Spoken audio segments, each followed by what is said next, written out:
படித்தவன் மாட்டிருக்கான், படிக்காதவன் மாட்டுறான், எல்லாரும் இந்த காசுக்காக வந்து வெளிநாட்டில் இப்படிலாம் வாழணுமா, இதெல்லாம் வெளியே தெரியாமல் இளைஞர்கள் வந்துக்கிட்டு தான் இருக்கான், போயிட்டு தான் இருக்கான். இதுக்கு ஒரு மாற்று வழியை நாம் போய் ஏற்படுத்தணும்னு அங்கேருந்தே எனக்கெல்லாம் முடிவு பண்ணிட்டீங்க. ஆனால் அங்கே நீங்கள் இவ்வளோ சிக்கியிருக்கிறதுக்கான அந்த கஃபாலான்ற ஒரு சட்டம் தான் எங்கேயும் தப்பிச்சு அப்படின்றது அப்போ தெரியும், அப்போ தெரியாது. ஏதாவது ஒரு முதலாளிட்ட வந்தா மாட்டிக்கணும், அவ்வளவுதான் சொல்லுவாங்க எல்லாருமே.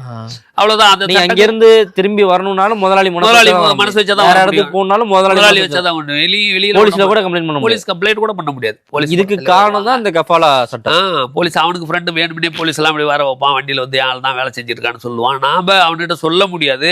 அந்த வழியோட கண்ணீர் விட்டா கூட அவன் போலீஸ் பார்த்துக்கிட்டு இருப்பான். இவன் ஒழுங்கா வேலை செய்யலாட்டுக்கு அடிச்சிருக்கானாட்டுருக்குன்னு அவன் வந்து நம்மள எதுவும் கேட்க கூட மாட்டான். நமக்கு அரபி தெரியாது, பேச தெரியாது, அதை எடுத்து சொல்றதுக்கு டிரைவர் பக்கத்துல இருந்து உண்மையை சொல்ல முடியாது.